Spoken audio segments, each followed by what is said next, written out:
नमस्कार मित्रमंडळींनो, तर आपल्या चॅनलवर नवीन असाल तर चॅनलला सबस्क्राईब करून घ्या. आजच्या भागामध्ये इकडे आता जी सावी आहे ती आता त्या धैर्याला ते आणलेलं ते पाणी असतं ज्या मडक्याच्या तुकड्यामध्ये, ते पाणी आता ती धैर्याला पाजते. आणि आता धैर्य पुन्हा आता तो होतो, श्वासन ती घ्यायला सुरुवात होते ज्वाली, पुन्हा तो जिवंत होतो. आणि आता सगळ्यांना आश्चर्य वाटतं, पण तो बेशुद्ध अवस्थेत असतो. तर आता इकडं ज्या आजींत्या असतात त्या म्हणतात, पुरी कमाल केलीस तू, अगं पोरं श्वास घ्यायला लागले, फक्त बेशुद्ध आहे.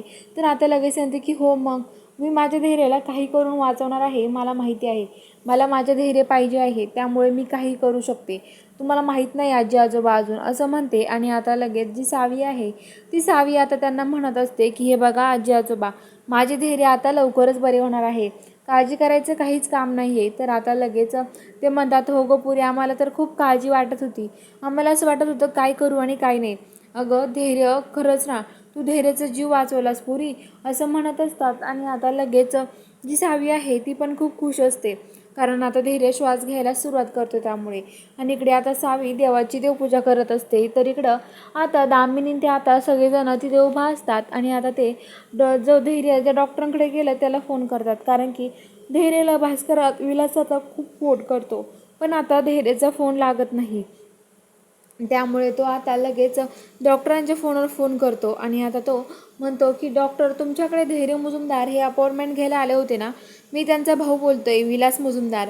तर ते म्हणतात की हो धैर्य मुजुमदार, अहो त्यांची अपॉइंटमेंट होती पण ते आलेच नाही, ते कुठे गेले काय माहिती, ते आलेले नाही आहे ते अपॉइंटमेंटला. तर आता लगेच विलास म्हणतो, काय तुमच्याकडे आले नाही ते, हो मग कुठं गेलेत ते, असं म्हणतो. तर आता लगेच ते म्हणतात की आम्हाला नाही सांगता येणार. तर आता लगेच त्यांना खूप टेन्शन येतं, म्हणतात की आता काय करायचं, धैर्य कुठं गेलं असेल, सावी आणि धैर्य ते एकत्र तर नसेल ना, काय झालं असेल नेमकं, असं बोलत असतात. तेवढ्या तिकडं धैर्याची गाडी बाहेर येते. तर आता धैर्याच्या गाडीमधून भाऊ, पराग आणि जो टपरीवाला माणूस असतो तो उतरतो. आणि आता भाऊ त्यांना ते बघून म्हणतात की धैर्याची गाडी, धैर्य कुठं आहे आमचा, असं दामिनी ते विचारतात.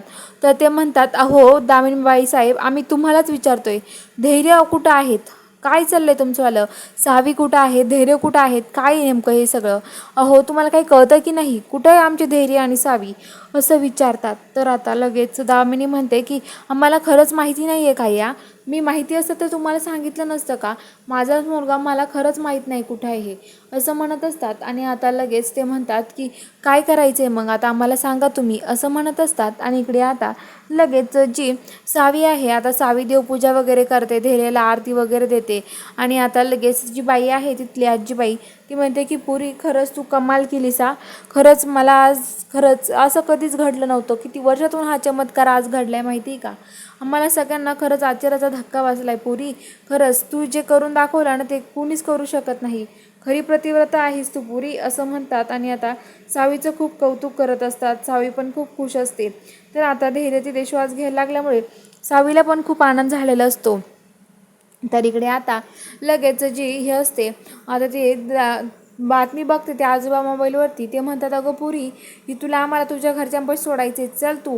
तर आता सावीला ते धक्का वाचल्यासारखं होतं. आणि आता सावीला पूर्ण आठवायला लागतं सगळं काय काय घडलं होतं तिच्यासोबत. आणि ती आठवते आणि ती म्हणते की नाही आजोबा, काही झालं ना मी घरी नाही जाणार, तुम्हाला सगळं सत्य परिस्थिती सांगते काय घडलं होतं, पण मी माझ्या घरी नाही जाणार आजोबा, असं म्हणते.